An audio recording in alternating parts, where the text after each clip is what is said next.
Okay. Maybe I'll just cluster all of these into a longer rant. Today's a sad day. I saw that Khadijah is leaving YouTube, but she's going on tour doing her opera. I'm gonna be supporting that. I don't know, I can't really understand what it is. It looks like it's a one-woman show in some way. It seems fascinating. I'm going to financially try to support whatever way I can. It looks like she's only going to Chicago and New York.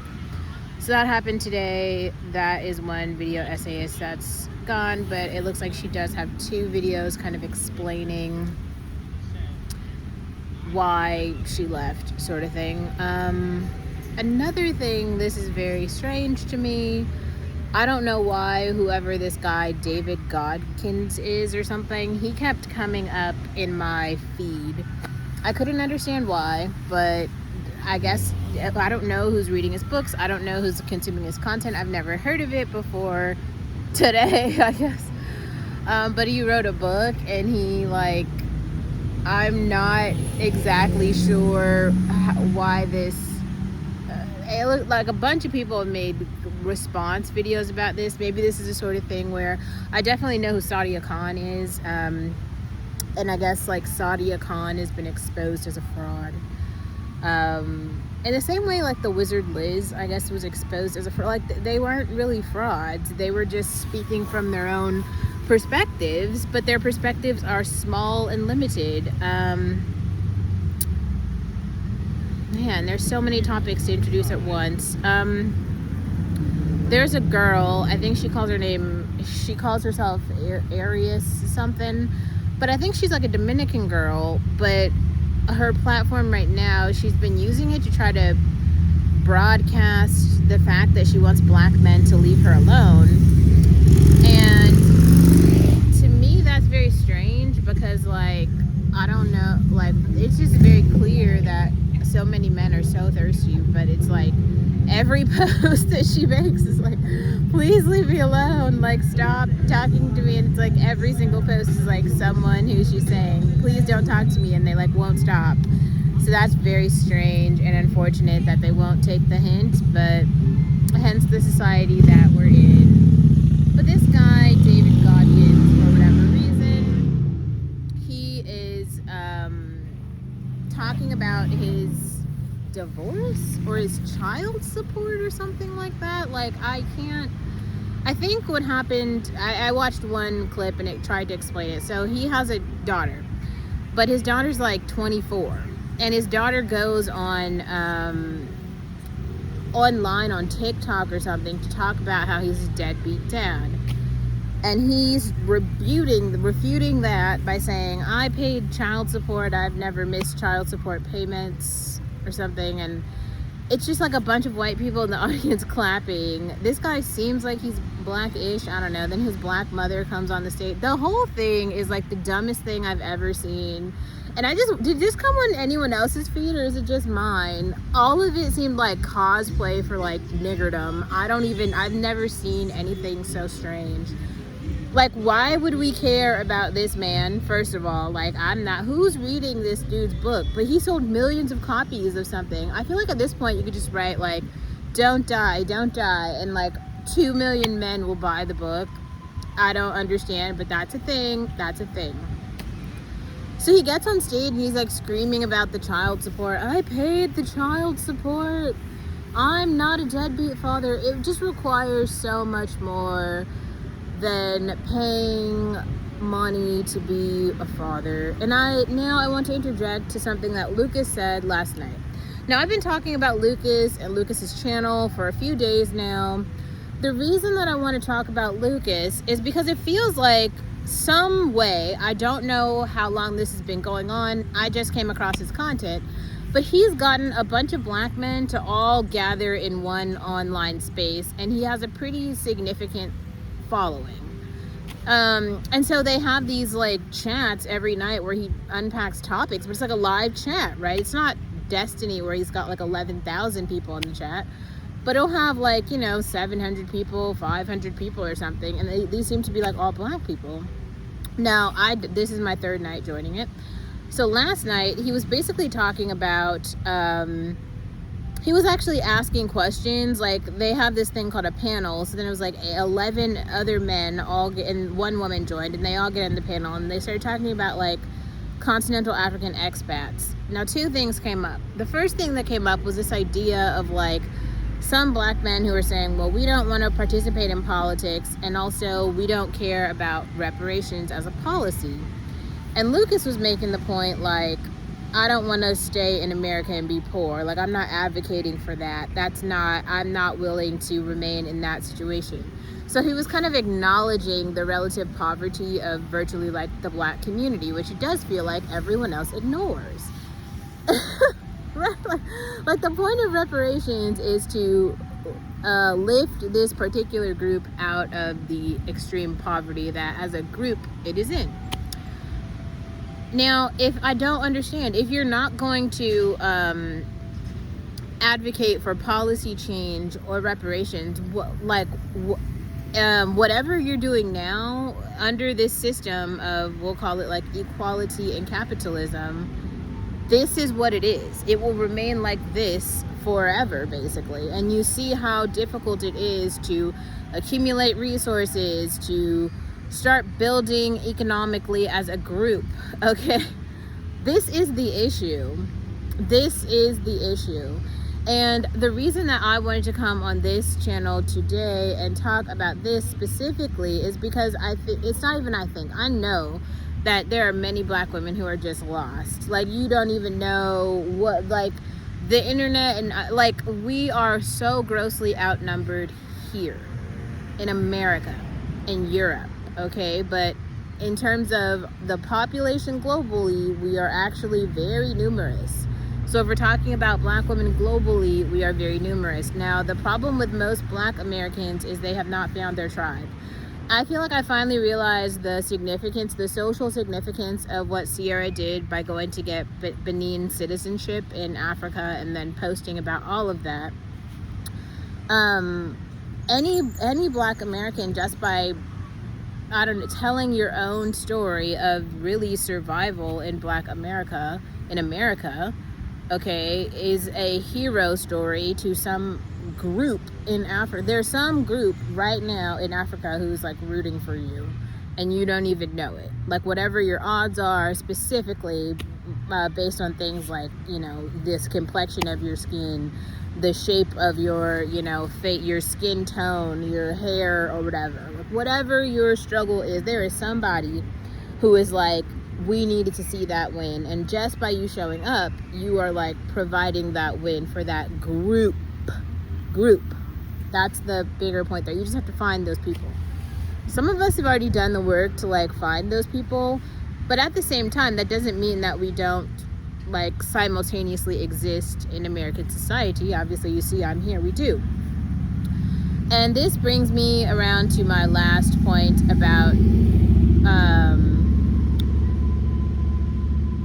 I wrote this down earlier. It's about harmony, family, and reproduction. So if you don't understand Maslow's hierarchy of needs, highly suggest you go back and look up what that is. But once all of your basic needs are met, you start functioning at the top of that triangle, and you start to have this sense of self-actualization. Now, this entire channel for me has been almost a reclamation of my own self-actualization that I've been doing my whole life, because pretty much my whole life, all the other parts were met. So now it's like that I realize more about the globe, okay, more about my race, more about where ethnically and racially the group of people who are like me, where they live on planet Earth and how they live, the monetary structures in place there. I want to help that group grow.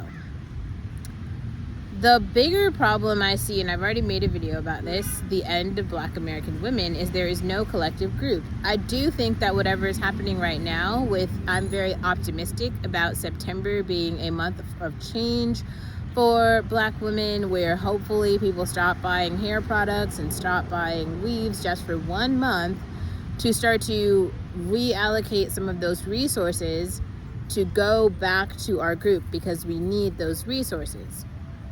So hopefully more people participate. I have seen a few women who are posting about it. If I find more, I will share more. But then let's talk about reproduction, because I do think, and I feel like I saw this last night in the group, Lucas made a very good point, and I will clip that at the beginning of this video. He was basically talking about how, like, some people should not reproduce. There are many men who women should see in society based on the way that they are behaving, the way that they have not accumulated any resources, the way that they are not emotionally intelligent, the way that they have not provided for anyone or supported any group, especially the ones who are involved in street activity. Now, I saw that 19 Keys made a video that I thought was very interesting. It was basically him talking about whatever's happening with Gunna, Young Thug, and the street economics of all of it. Somebody, it seems to have, like, ratted somebody out, and that is supposed to be this really big... I've seen other men online talking about this. Yeah, I mean, like, obviously over here, I don't give a shit at all, but this is, like, actually the point. This is, like, this huge, like, a huge talking point in the Black American male community, but it is virtually meaningless in my life. Like, I don't even follow any of these rappers. And I also heard 19 Keys say this, and it came up again in Lucas's chat. All these men were trying to promote to me, like, make me believe that hip-hop and rap are these culturally significant movements or thought processes in some way. They are part of Black American culture. I do feel like there might have been a point in time where that was true. I don't think that that is true now. I think that that type of music, those people, that genre are actually extremely destructive to Black American women specifically. And I feel like that's why if you're here, we don't participate in that culture at all. So, like, yeah, I have no fucking idea what they're talking about over there. But I do care about what 19 Keys has to say, and he made a really good point, which I actually echoed in Lucas's chat. So a lot of these men were talking about, you know, their own domain or whatever, their own personal, you know, let's see, their own hopes and dreams to an extent, like whatever they're going through in their adult lives. But someone made a comment that was like, yeah, but this is not how the black Muslims, this is not how they function. And I was like, you know, I don't know why this keeps coming back for me, but I feel like it's very strange that this is the case. But I honestly feel like there are a significant number of Black men in America who have never seen the power, structure, and organizational capacity of Black men who move as a unit. Now, 19 Keys might be the most visible Black Muslim in America right now because his platform is large, but the group is very large. There's so many of them, and I guess, like, you know, especially having grown up, I guess, in the Bay Area and that fucking Bean Pie Bakery, like, they are very present. Like, if you go into their communities, you will see them in real life. Like, I've given multiple examples of, as an adolescent, you know, the parties that I would go to were supervised, organized, and monitored by the Nation of Islam. And I'm not saying that in a funny way. I'm saying if some shit popped off, some people were going to die. And I think that I said that yesterday, and I think people are very confused about, like, the fact that maybe in their own, like, this group of Black men, right, because they aren't united in any way. They all have these different goals, right? But with the Nation of Islam, they literally function as a unit. Like, I talked about how there are 12 Joshes, right? And, like, the fucking bakery, like, I don't know another way to say it. Like, it's a very seminal place, right, where it's stationed. All the houses on that whole block are, like, owned and operated by that group. And the culture, religion, and religious centers around that space are just that. So I don't know. That's what it is. And that is a space and a community, a literal community. Listening to these men talk, it was clear they don't have any structure or community amongst themselves. So, like, let's say, like, this chat has been going on for 3 days. if some person who's like a normal, a regular community member in the chat, something happens to them, how would everyone else even know that that happened? How would they care, and how would they show up? Now let's go back to the Kenyan twins for a second, because this is how I feel like they are important right now, and I'm trying to paint like a broader picture for you. So the Kenyan twins are literally in Kenya and they're actually twins, and they are covering Black American events day by day with these like TikTok reels. So it's like they accumulate the reels, they clip them together, and then as a community, really every day we get on and talk about what happened, what we think happened. Now what they said yesterday I thought was really interesting, because they asked two questions. The first question is like, do you think that this is correct? Talking about the white therapist and the Black woman who was misdiagnosed. And then they said, the second question was, how often has this happened before? That is a question that could be answered with aggregate data from YouTube, but because all of the Black women are in these like individual isolated spaces, everyone is not listening to everyone else's story. Now obviously I try to cover not a range of events, but I do try to introduce like a few other people here, so that you're not just listening to my stories, so that you can hopefully also participate in some of these communities. But like listening to Lucas's chat yesterday, when that whole group of 11 men didn't know what expats were. So we had to explain to them what expats were. We had to explain to them how to use Google Flights. That was weird as fuck. Then I was explaining like clip by clip who the continental Africans who are vloggers are. I was going like city by city. I'm like, here's who's in Somalia, here's who's in Addis Ababa, here's who's in Uganda, here's who's in Kenya. They didn't know any of this shit. And it's like, but y'all have the internet just like we do. I don't understand. And I think that's when a couple different things started to click, because I saw something else today that it wasn't just, it wasn't shocking, it wasn't really surprising, it was just more like, oh. So there's this guy, I don't know who this guy is. He seems to be like another red pillar who's just like in Miami and who just makes content for the internet. We'll just call him that. So he made a clip where there was some white woman who was talking about, okay, so if we were to talk about stereotypes between different racial groups, and we want to talk about who twerks the best, okay, yeah, Black women, got it. But if we want to talk about who's more docile and who's more quiet, or whatever the fuck she says, right? And now he's listening to her and he thinks that she is just eating, right? Like he's like, oh yeah, she told everybody, right? It's the same way with whoever this fucking Godkins nigger is. Like he gets up and like you see, it's like, it looks like it's 500 people clapping for this story about child support.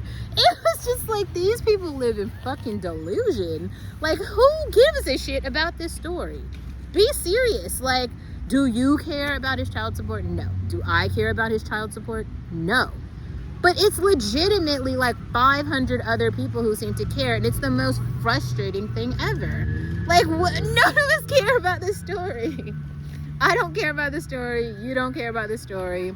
And the story just keeps going. It was like, maybe it's just because these are echo chambers, because it's like they found their people, we found our people, and none of us are ever like switching sides.